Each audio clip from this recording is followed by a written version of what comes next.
Just minding my own business. Just gonna change out the headlights in this 58 Willys flat fender. Next thing I know, this crankshaft pulley had a little play in it. I needed to know why that was. Had that little play in there. So I started pulling stuff apart. Lo and behold, these shims were placed in between the crankshaft and the pulley here, where they're not supposed to be. I don't see an oil slinger on there either, so some gent didn't get this put together right. Now I'm at the point to where I got to pull this timing cover off, see what's going on, reassemble that back together properly. Hopefully everything's still good, because if I don't, this thing is not going very far down the highway for a 100-mile trip. I'm Sean, you're watching Hacking Patina. Let's get to work.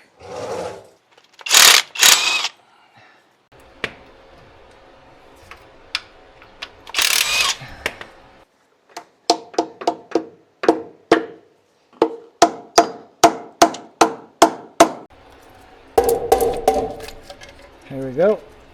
Well, let's see what we got. Let's see.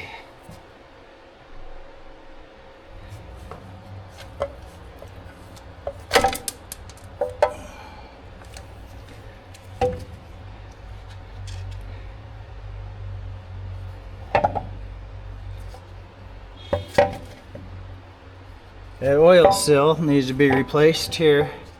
That's going to be replaced. Cam gear looks good. These are nylon. Crank gear looks fine. So we just got to address this. Here's the back side of this.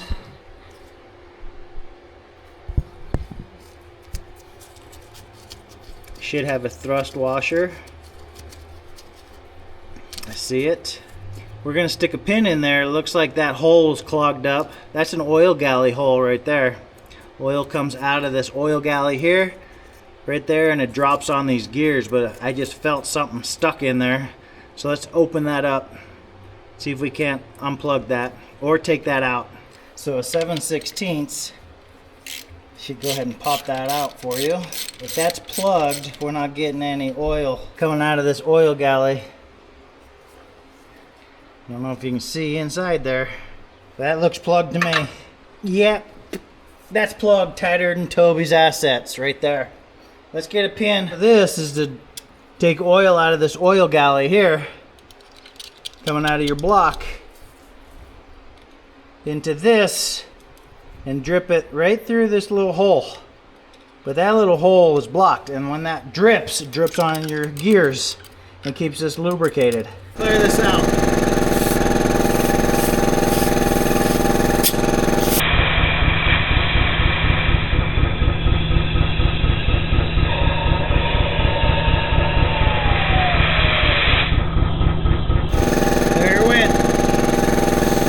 We're all good.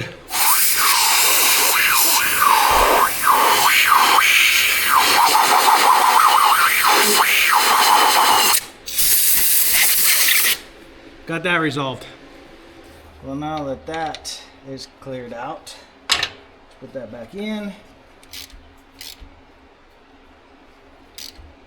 So let's take inventory on what we need. We know we're going to need a gasket. I'll clear all this off.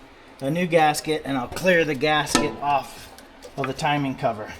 I'll replace this oil seal. Oh, look at that, it's been a little nicked right there. So this oil seal needs to be replaced. Pop that out, put a new one in. We need a gear spacer. It goes here over top of this gear. It's yay thick.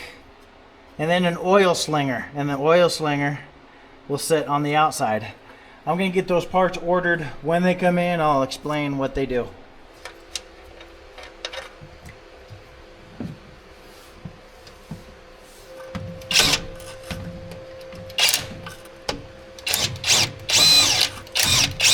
We got to drop the pan. Now that we got this all tore apart like this.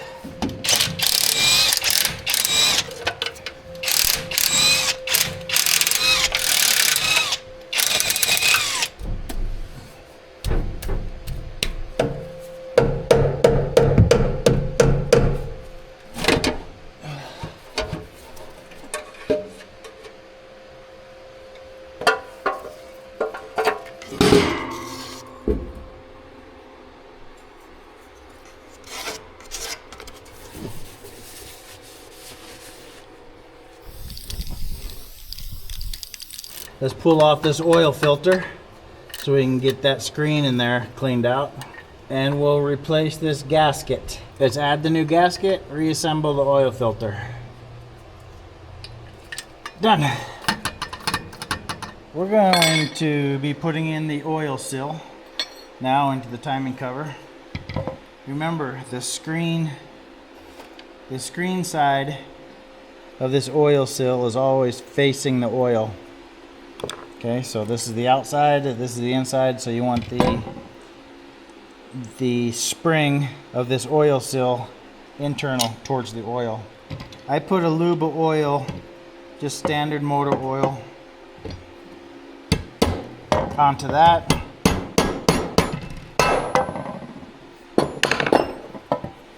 The timing marks are actually on the timing cover, so we have a T for top dead center and a 5 for the 5-degree advance, and that's for your crank. On the pulley will have marks on the crank here. I just like to color them so I can see them later. And there would be your 5-degree, and there would be top dead center. So you can see as this is rotating around clockwise, 5-degree, top dead center, you can get a clear mark. This one also had a timing pointer, and it had the same markings, a T, which I colored white, and a 5, which I colored white, and the 5 line was on this edge and the top dead center is on this edge.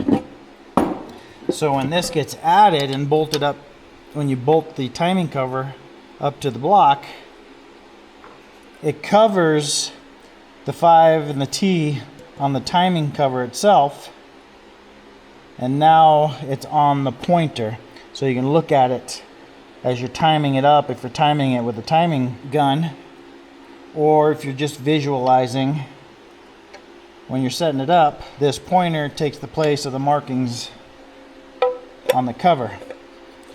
So it would look like this here, 5-degree, and that edge is the top dead center. Kind of cool.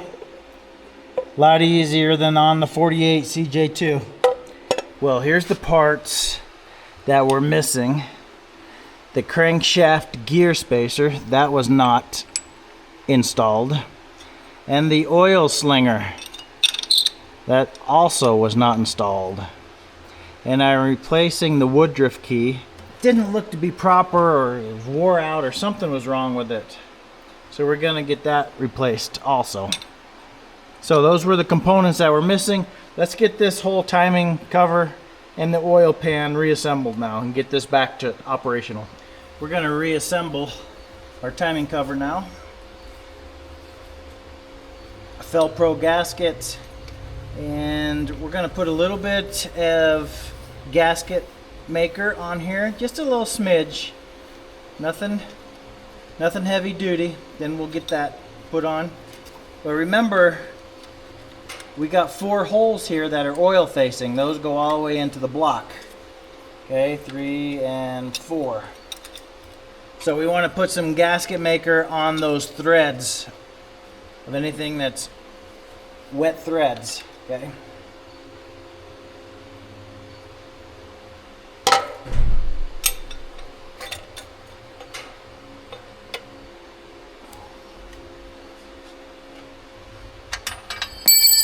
Put on the timing marker.